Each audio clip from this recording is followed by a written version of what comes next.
कक्षा 10-9 जैसा कि हम सबको पहले पूर्व वीडियो में आपको बता चुके थे, वाक्य विचार। तो पूर्व की वीडियो में हमने बताया था कि वाक्य रचना के आधार पर 3 प्रकार का है: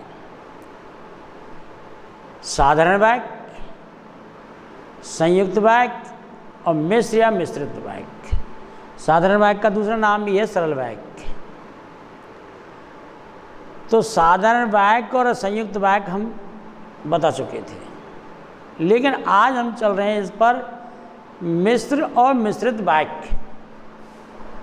ध्यान से देखें विद्यार्थी सभी, अगर परिभाषा आपको याद है तो आप समझ जाएंगे, आपको उदाहरण याद है आप समझ जाएंगे, लेकिन पहले वाक्य की परिभाषा नहीं आती तो उसको नहीं समझ पाएंगे। तो वाक्य की परिभाषा हमने आपको पहले बता दी कि 2 या 2 से अधिक सार्थक शब्दों से बनने वाला वाक्य, सार्थक शब्दों से बनने वाला वाक्यों से बनने वाला वाक्य कहलाता है। तो देखो रचना के आधार पर कौन कौन से हैं, तो ये बता दिया हमने। अब मिश्र और मिश्रित वाक्य की बात करते हैं। मिश्रित और मिश्र वाक्य के 2 भेद हैं: प्रधान उपवाक्य और आश्रित उपवाक्य। ठीक, इसके भी 3 भेद हैं: संज्ञा उपवाक्य, विशेषण उपवाक्य और क्रिया विशेषण उपवाक्य। तो कहने का तात्पर्य यह है कि हम पहले मिश्र वाक्य की परिभाषा जानें। ठीक है, तो ऐसा वाक्य जिसमें प्रधान उपवाक्य और आश्रित उपवाक्य दोनों ही हों और वो संयोजक शब्दों से जुड़े हुए हों, वह वाक्य संयोजक शब्दों से जुड़ा हुआ हो, वो मिश्र वाक्य कहलाता है। ऐसा वाक्य जो प्रधान उपवाक्य और आश्रित उपवाक्य संयोजकों से जुड़े हुए मिश्र वाक्य कहलाता है। संयोजक कौन कौन से? संयोजक देख लें आप। संयोजक शब्द, ठीक है, संयोजक शब्द देखें आप। संयोजक कौन कौन से शब्द हैं? वे हैं जब, तब, सो, कि, जिन्होंने, जिन्हें, और भी हैं जैसे जिसे,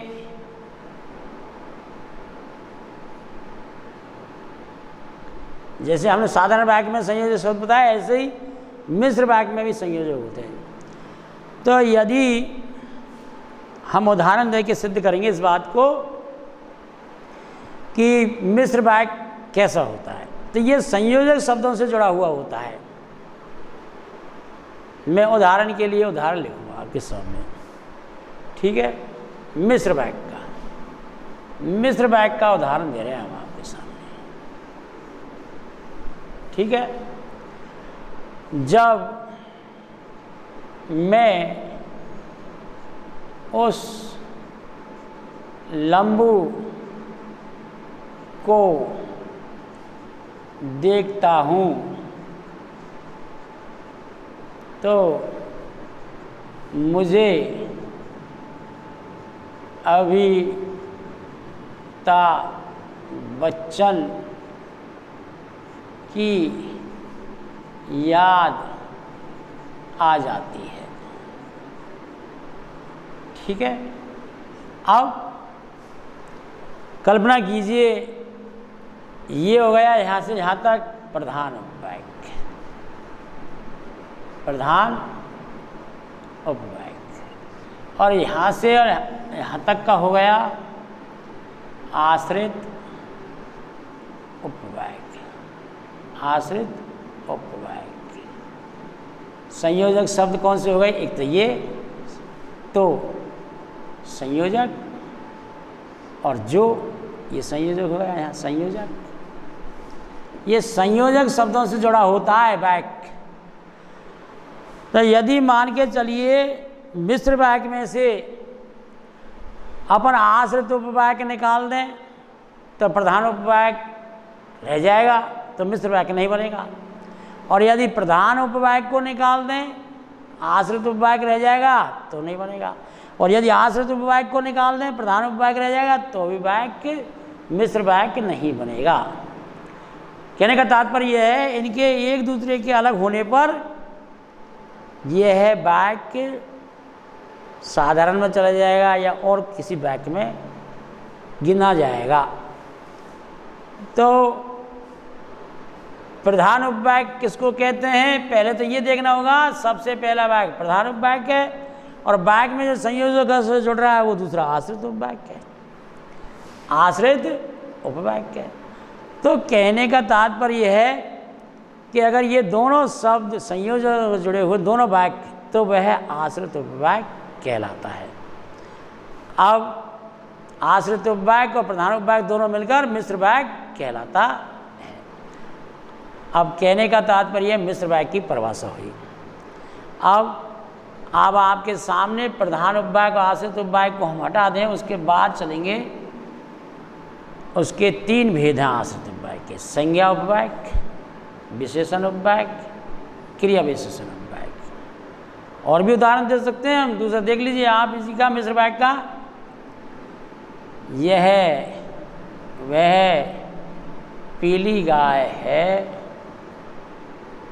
जो मैंने ब्याना मोड़ पर देखी। जो जुड़ गया संयोजक शब्द से।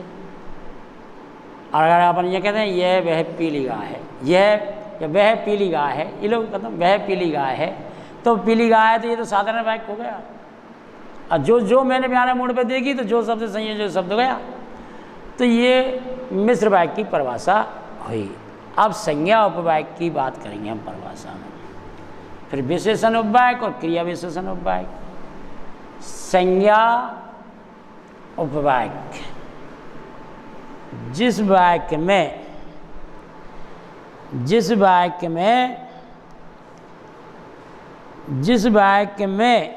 संज्ञा की विशेषता, संज्ञा और सर्वनाम की विशेषता बताई जाए, संज्ञा उपवाक्य कहलाता है। जिसमें संज्ञा की विशेषता बताई जाए सीधा संज्ञा उपवाक्य। लेकिन उससे पहले हमें जान लेना पड़ेगा उपवाक्य किसे कहते हैं। उपवाक्य पहले तो ये देखना पड़ेगा ना, उपवाक्य चल रहा है ना, आश्रित उपवाक्य, प्रधान उपवाक्य। तो पहले उपवाक्य तो देखो किसको कहते हैं। उपवाक्य वे वाक्य जो छोटे छोटे वाक्यों से मिलकर एक पूर्ण वाक्य बनता है वह उपवाक्य कहलाता है। उपवाक्य कहलाता है। उदाहरण, वह उपवाक्य कहलाता है जो छोटे छोटे कई वाक्यों से मिलकर एक वाक्य बनता है, उसको छोटे छोटे वाक्यों से मिलकर एक पूर्ण वाक्य बनता है, उसको उपवाक्य कहते हैं। जैसे श्री कृष्ण ने सुदामा के चरण धोए, ठीक, गले लगाया, ले गाया, आंसू पहुँचे,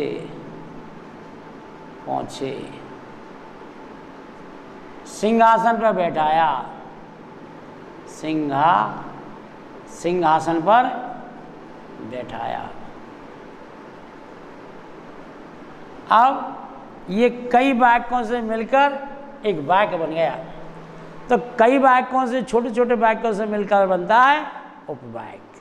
छोटे छोटे वाक्य, श्री कृष्ण ने सुदामा के चरण धोए, एक वाक्य, गले लगाया, दो वाक्य, आंसू पहुँचे, तीन वाक्य, सिंहासन पर बैठाया, चार वाक्य। चार वाक्यों से मिलकर एक ही वाक्य बन गया। तो इसको अपन क्या कह देंगे? उपवाक्य। ठीक है। फिर अब अपन चलेंगे संज्ञा उपवाक्य। ठीक है। अब चलेंगे संज्ञा उपवाक्य। संज्ञा उपवाक्य में क्या होता है, तो देखो सभी विद्यार्थी, जब आश्रित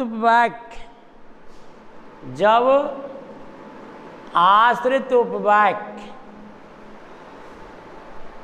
किसी संज्ञा की विशेषता बताए तो संज्ञा उपवाक्य कहलाता है। जैसे वह चाहता है कि मैं यहाँ कभी ना आऊँ, वह चाहता है कि मैं यहाँ कभी न आऊँ, ठीक है। अब इसमें कभी न आऊँ, कभी न आऊँ यह संज्ञा उपवाक्य है। मैं यहाँ कभी न आऊँ, ये संज्ञा उपवाक्य है, ठीक है। ये संज्ञा उपवाक्य है, इसलिए ये तो सर्वनाम है, वह चाहता है। या मैं कभी न आऊँ, ये भी सर्वनाम, मैं कभी न आऊँ तो मैं खुद के लिए संज्ञा बन जाएगा ना, तो ये संज्ञा उपवाक्य। अब दूसरा है विशेषण उपवाक्य। इसका भेद दूसरा है आश्रित उपवाक्य का विशेषण उपवाक्य। अब इसमें क्या लिखना, अपन को क्या परिभाषा देनी है विशेषण उपवाक्य में, जिस वाक्य में संज्ञा सर्वनाम की विशेषता बतलाई जाए वे विशेषण उपवाक्य कहलाता है। यानी विशेषण की परिभाषा देखनी है उसमें, जिस वाक्य में संज्ञा और सर्वनाम की विशेषता बताई जाए विशेषण उपवाक्य कहलाता है। तो ये इस वाक्य में वह सफल होगा जो प्रधान उपवाक्य की विशेषता बतला रहा है, विशेषण उपवाक्य होगा, ठीक है। जैसे जो प्रयास करेगा वह सफल होगा, विशेषण उपवाक्य जो प्रयास करेगा वह सफल होगा, जो प्रयास करेगा वह सफल होगा। यहाँ संज्ञा सर्वनाम की विशेषता बताई जा रही है। तो कहने का तात्पर्य यह है ये विशेषण उपवाक्य होगा। अब दूसरा उदाहरण दे दें, तो जो विद्वान होते हैं उसे सभी चाहते हैं। जो विद्वान होते हैं उसे सभी चाहते हैं, ठीक है, चाहते हैं। तो यहाँ पहला प्रधान उपवाक्य है ना, प्रधान उपवाक्य जिसमें बोध होगा प्रधान उपवाक्य, और प्रधान उपवाक्य की विशेषता होगी कुछ, तो उससे बोध कराएगा प्रधान उपवाक्य, तो उसमें विशेषण उपवाक्य कहलाएगा। तो ये हुआ विशेषण उपवाक्य। अब है क्रिया विशेषण उपवाक्य। तीसरा है क्रिया विशेषण उपवाक्य। ये मिश्रित वाक्य के तीन भेद हैं। क्रिया विशेषण उपवाक्य, तो ये तीसरा है क्रिया विशेषण उपवाक्य।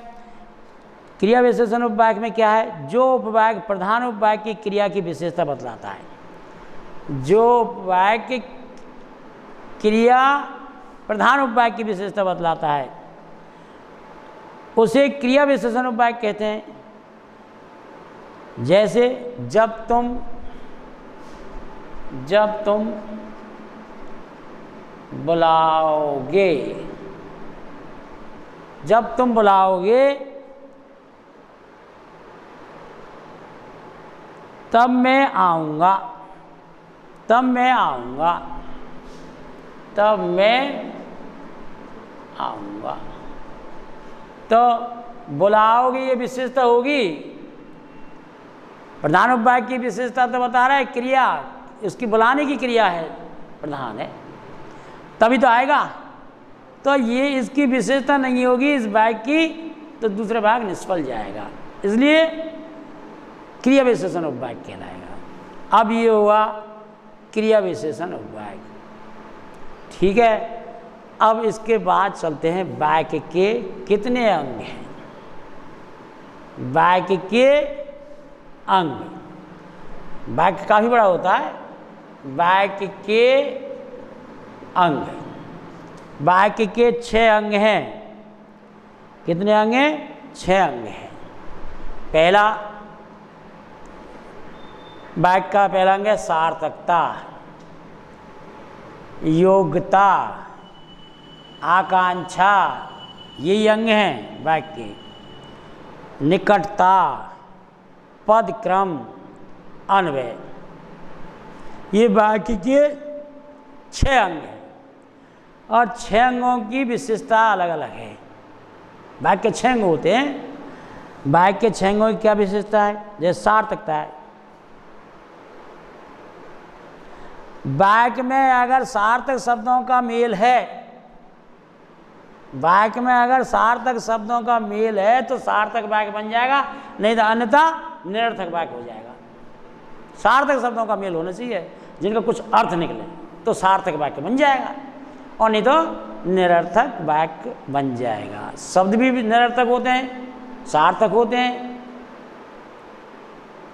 समझिए। ऐसे वाक्य भी सार्थक होते हैं और निरर्थक होते हैं, जिनका कोई अर्थ नहीं होता। तो सार्थक वाक्य में जैसे कि उदाहरण दें अपन, सार्थक वाक्य में क्या झिकझिक लगा रखी है, ये दे दिया, ठीक है। पूरक बनकर आते हैं, किसी अर्थ में ये पूरक बनकर आते हैं। क्या झिकझिक लगा रखी है, क्या झिकझिक लगा रखी है, सार्थक होगी बात। क्या झिकझिक लगा रखी है, अर्थ है क्वेश्चन उसका, ठीक है। तो ये सार्थक वाक्य है। अब अपन चलें तो इस शब्द के समूह में योग्यता। अब शब्द समूह के बाद योग्यता जो वाक्य है उसकी वाक्य में बात करें, जैसे गाय घास खाती है, या गाय पानी पीती है, गाय घास खाती है,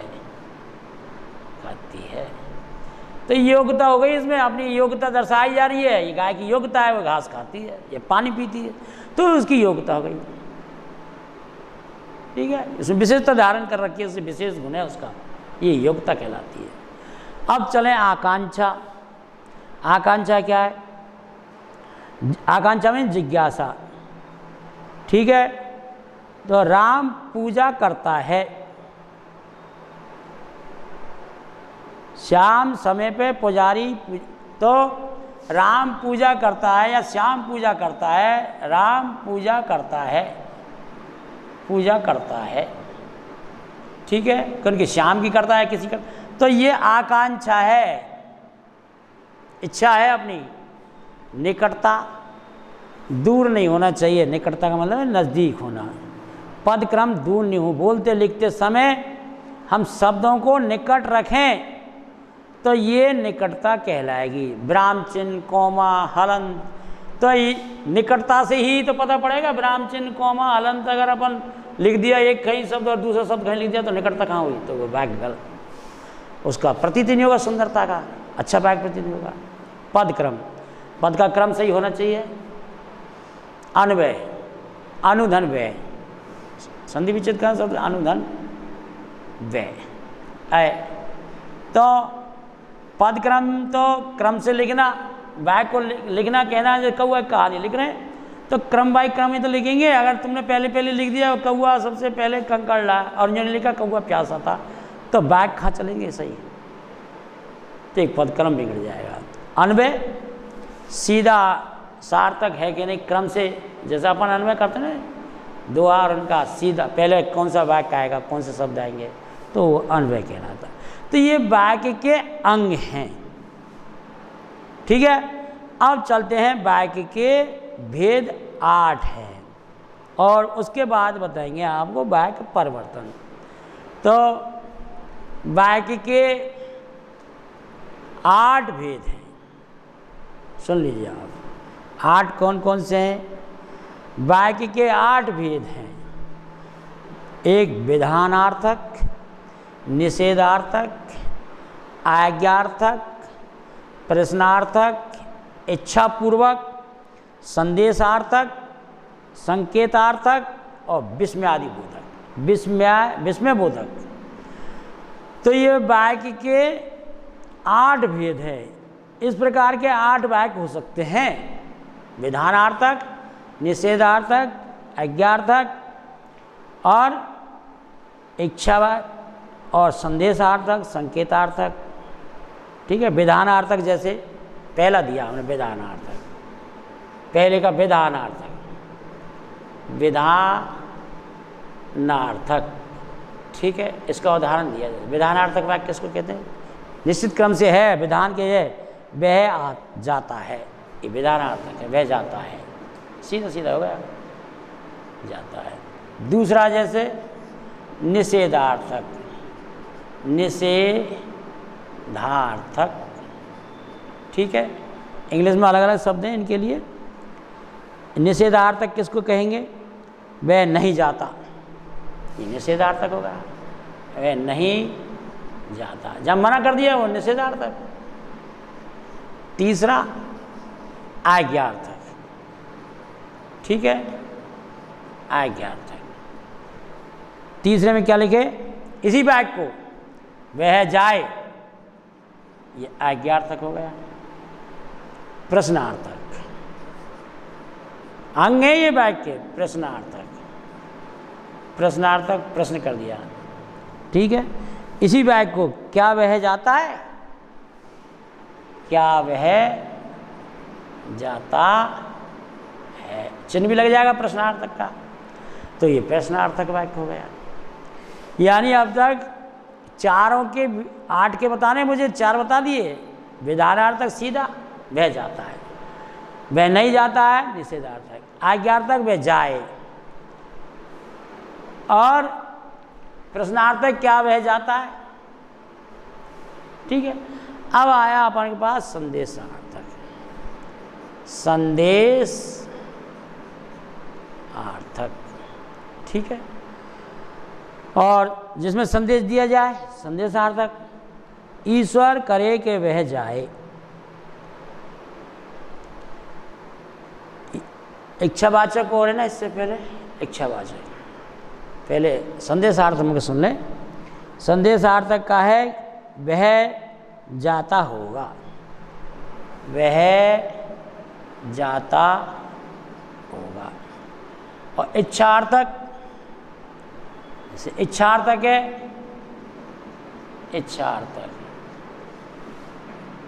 ईश्वर करे कि वह जाए, ईश्वर करे कि वह जाए। ठीक। अब आएगा संकेतार्थक आएगा, यदि वह जाए तो मैं पढ़ूं, संकेतार्थक। इसका क्या? 7वां संकेतार्थक, यदि वह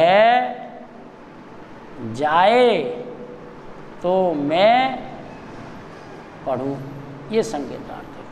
अब रहेगा 8 विस्मयादि बोधक, विस्मय बोधक। विस्मय बोधक में क्या है? अरे वह जाता है, विस्मय, अरे वह जाता है, विस्मयादि बोधक। तो ये 8 अंग वाक्य के हुए।